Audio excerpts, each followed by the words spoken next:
100% job గ్యారెంటీతో ISTTM business school admissions open. ఈ రోజు మనం చూస్తే తెలుగు జాతి కూడా అనేక సంక్షోభాలు ఎదుర్కొంది. నేను కూడా తెలుగుదేశం పార్టీ నాయకులు కార్యకర్తలు కూడా అనేక సంక్షోభాలు ఎదుర్కొన్నాం. కానీ ప్రతి ఒక్క సంక్షోభాన్ని ఒక అవకాశంగా మలుచుకుని తిరుగులేని శక్తిగా తెలుగుదేశం పార్టీ ఎదుగుతూనే వచ్చింది. భవిష్యత్తులో కూడా ముందుకు పోతాదని చెప్పి నేను మీకు తెలియజేస్తున్నా. నన్ను జైల్లో పెట్టారు ఏ కారణం లేకుండా. కానీ ఆ రోజు హైదరాబాద్ లో మీరు చూపించిన చొరవ నా జీవితంలో ఎప్పుడూ మర్చిపోలేను. ఇప్పుడు సెంటర్ లో గాని అదే మాదిరిగా గచ్చిబౌలిలో మీటింగ్ పెడితే రెచ్చిపోయిన ఉత్సాహంతో నాయకులు లేకపోయినా మేమే నాయకులని చెప్పి లక్షల మంది వచ్చారంటే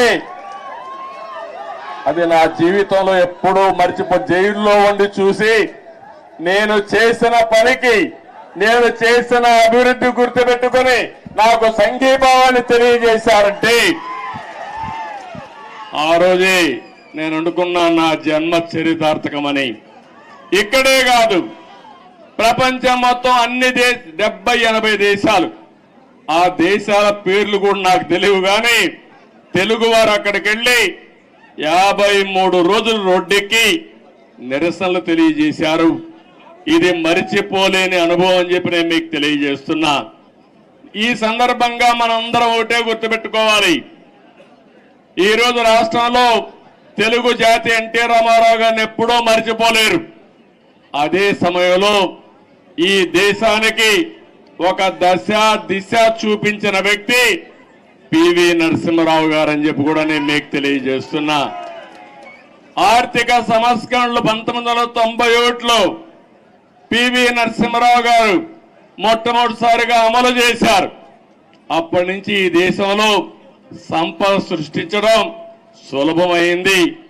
అలాంటి ఇద్దరు నాయకులు ఈ గడ్డ మీద పుట్టడం తెలుగు వారి అదృష్టం అని చెప్పి మరొకసారి తెలియజేస్తున్నా.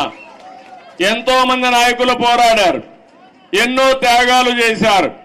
కానీ ఇటీవల కాలంలో ఈ ఇద్దరు నాయకుల యొక్క సమాజం హితం కోసం చేసిన పనులు మనం ఎప్పుడు మర్చిపోలేమని చెప్పి తెలియజేసుకుంటున్నాను. ఇంకో పక్క రాజకీయం అంటే సొంత వ్యాపారాలు చేసుకోవడం కాదు, భావోద్వేగాలు రెచ్చగొట్టడం కాదు, ప్రజల జీవితాల్లో వెలుగు చూపించగలిగింది నిజమైన రాజకీయం అని చెప్పి కూడా నేను మీకు తెలియజేస్తున్నా.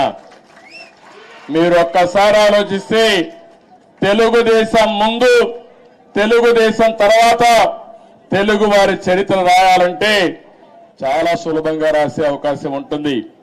ఇప్పుడు హైదరాబాద్ని మీరు చూస్తున్నారు.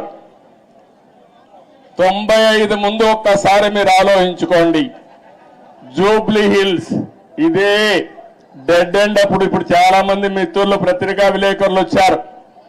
వీళ్ళందరూ కూడా ఎంతో ఉత్సాహంగా నాకు స్వాగతం పలికారు. ఆ రోజటి నుంచి ఈ రోజటి నుంచి ప్రత్యక్ష సాక్షులు రాయడానికి పత్రికా విలేకరులందరూ ఆ రోజు నేను ఒకటే ఆలోచించాను, తెలుగు వాడికి సత్తా ఉంది, అభివృద్ధి చేసి చూపిస్తామని మొట్టమొదటిసారిగా హైటెక్ సిటీతో ప్రారంభించి నిన్న కూడా ఫ్లైట్ లో వస్తా ఉంటే చూశాను హైటెక్ సిటీని.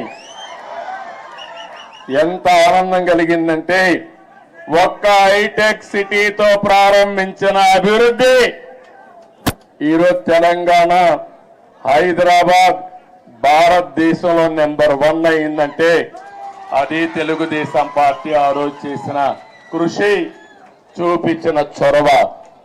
ఏ రాజకీయ నాయకుడికైనా ఏ పార్టీకైనా దీనికంటే కూడా ఏ తృప్తి ఉండదని చెప్పి నేను మీకు తెలియజేస్తున్నా. ఆ రోజు చాలా మంది అన్నారు ఔటర్ రింగ్ రోడ్డు 8 లేనేస్తానన్నాను. ఇప్పుడు మీరందరూ కూడా మర్చిపోవచ్చు, కొంతమంది గుర్తుండకపోవచ్చు. కానీ నా మనస్సాక్షిగా ఆలోచించినప్పుడు నేను చేసిన పని నా మనసుకు ఆహ్లాదం ఇస్తుంది, ఆనందాన్ని ఇస్తుంది, తృప్తిని ఇస్తుంది అని చెప్పి కూడా నేను మీకు తెలియజేస్తున్నా. సుమన్ టీవీలో మీ పర్సనల్ అండ్ బిజినెస్ ప్రమోషన్స్ కోసం కింది నెంబర్కి కాంటాక్ట్ చేయండి.